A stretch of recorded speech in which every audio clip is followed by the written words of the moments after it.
don't get you emotionally. They will rock your world so much physically that you have a constant mental replay going on the inside of you, and they have so taken you to the third heaven physically. Now you know they're not good for you on the first heaven. Don't wish it was easier.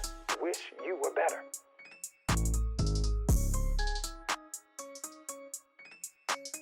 Who you choose to be romantically involved with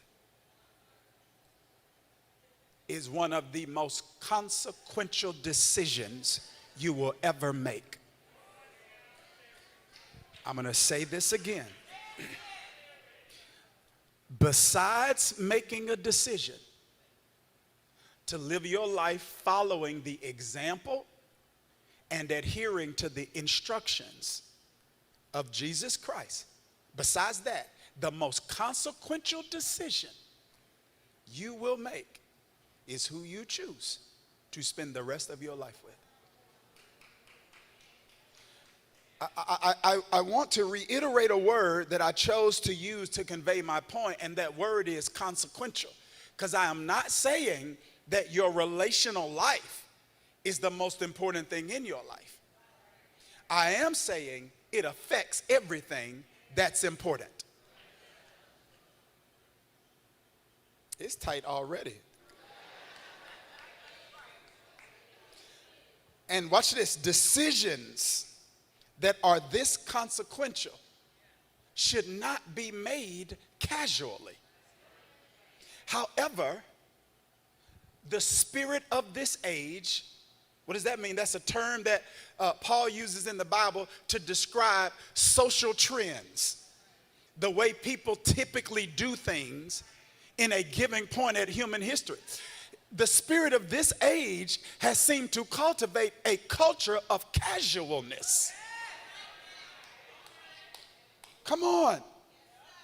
Flippantness, nonchalantness when it comes to relational decisions. As if who you choose to give your heart to doesn't affect you. This not only seems to be the case, listen to me, with the way we are managing ourselves when it comes to who we pick, but it also seems to be the case, everybody breathe. It also seems to be the case in how we are managing others after we pick them. Okay, let me rephrase it. There seems to be, watch this now, because you got to understand, church culture is not the only culture that disciples.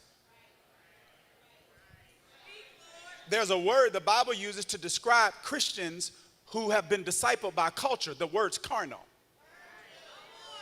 It means that person is a believer. They've been authentically converted, but the majority of their life and the decisions that they make are not influenced by God's creative intent. It's influenced by whatever is the spirit of the age. It's Christian-ish. It's whatever's in vogue, whatever's popular, whatever's gaining steam.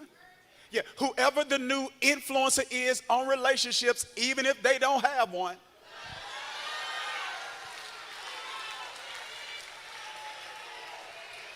Whatever is in vogue, it means that that's what's influencing their decisions. That's what's influencing their financial decisions. That's what's influencing their professional decisions. That's what's influencing their emotional decisions. That's what's influencing their relational decisions. The Bible calls that. It's not that they're not a Christian. It's not that God doesn't love them. Not that they're not going to heaven. It's carnal. So culture disciples, and there's this, we've been discipled into, here it is again now, casualness when it comes to playing with my heart. Because some of us, watch this, but there's this culture of casualness and flippantness and nonchalantness, and I can do here, I can do there, because I can control my heart, and I'm going to show you in a minute you can't. I can control my heart. I'm going to show you in a minute that God who gave you your heart say you can't. And your heart will have you feeling something for somebody you shouldn't feel it for. You say, I'm in love with who ain't somebody who not good for me. See, come on now. No. Come on now. And so that heart then, which is your second brain, has you acting illogically. So cognitively, you know that's not good for you. Cognitively, you know that they're not changing. Cognitively, you know that you deserve better. But emotionally, you can't do what you know to be true cognitively. Because you thought you had control. Because you were with this one, that one, this one, that one, this, and then there was that one that got through. And that one that got through has such a hold on you.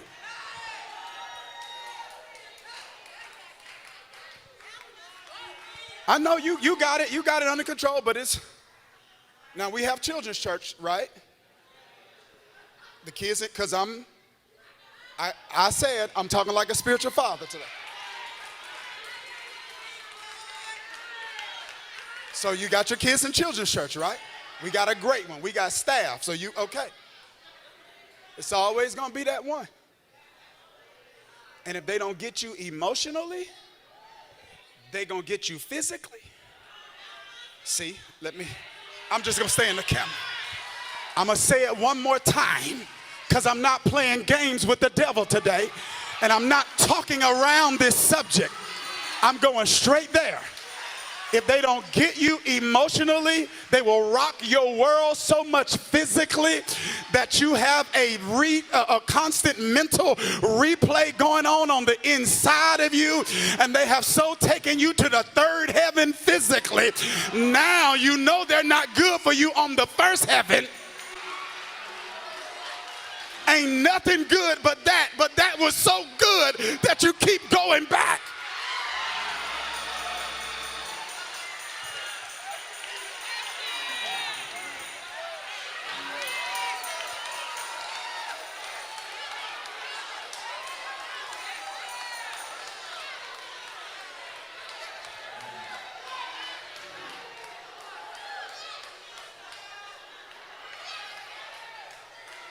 And now you're ruined because you have comparisons you should never have.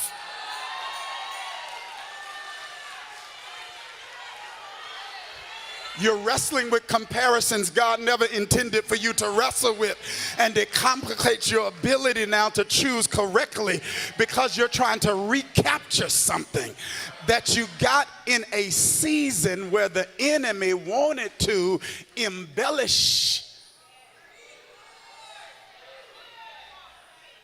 and over-exaggerate how good it was.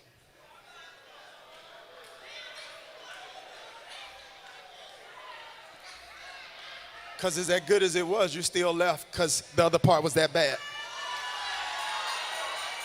But the devil don't remind you of why you left. Y'all let me. He reminds you of why you wanted to stay.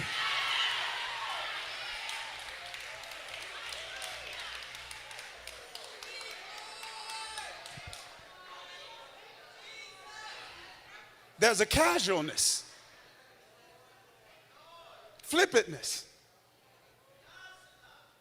way more reflective of the way relationships are managed in culture, Christian-ish. So we don't just gamble with our heart with who we pick.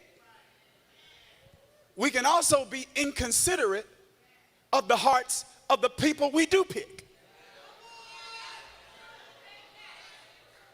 It's like, why you get me just to play with me?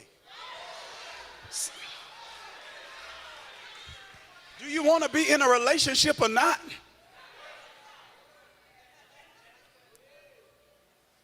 It's almost as if loving your neighbor doesn't inform the way we treat our partner. You know, the love your neighbor part go for your partner too.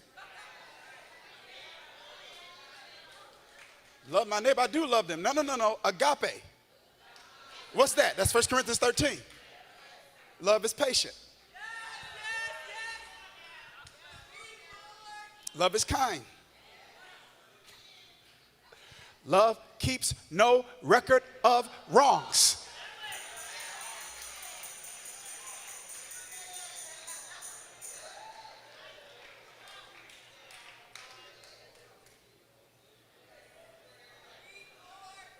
it's almost as if the expectation is, and we got to talk about this, and this is why. Now, of course, there are a group of men that are adverse to commitment, but I think it's intellectually lazy to automatically assume that the lack of excitement when it comes to men and marriage has everything to do with commitment issues. I just think that's does that apply to a certain part of the demographic? Of course. But to say that's the only reason, that's intellectually lazy. Because if I was not married and I see the way marriage is portrayed on TV and hear some of the people talk about their marriages that are married, I don't know if I would want that.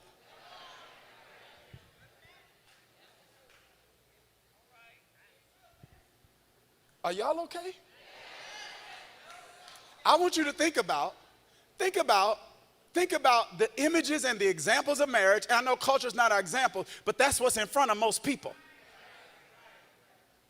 I want you to, come on now, I want you to think about celebrity couples. I want you to think about,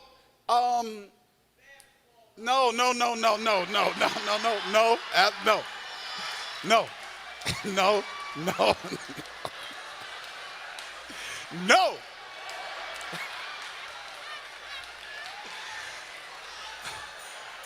I was about to say TV shows, guys. It's almost like the couple is like tolerating each other. No, just really think about it. It's like they're kind of tolerating each other. They not chasing each other no more. They not, you know what I mean? The man ain't running behind the woman ain't studying the man. Come on now. They was more intimate when it was wrong than they were when it was right.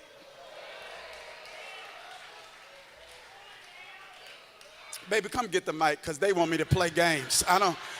They want me to grab my ear and squall or something. While the devil is running uncontested in this area of many of our lives.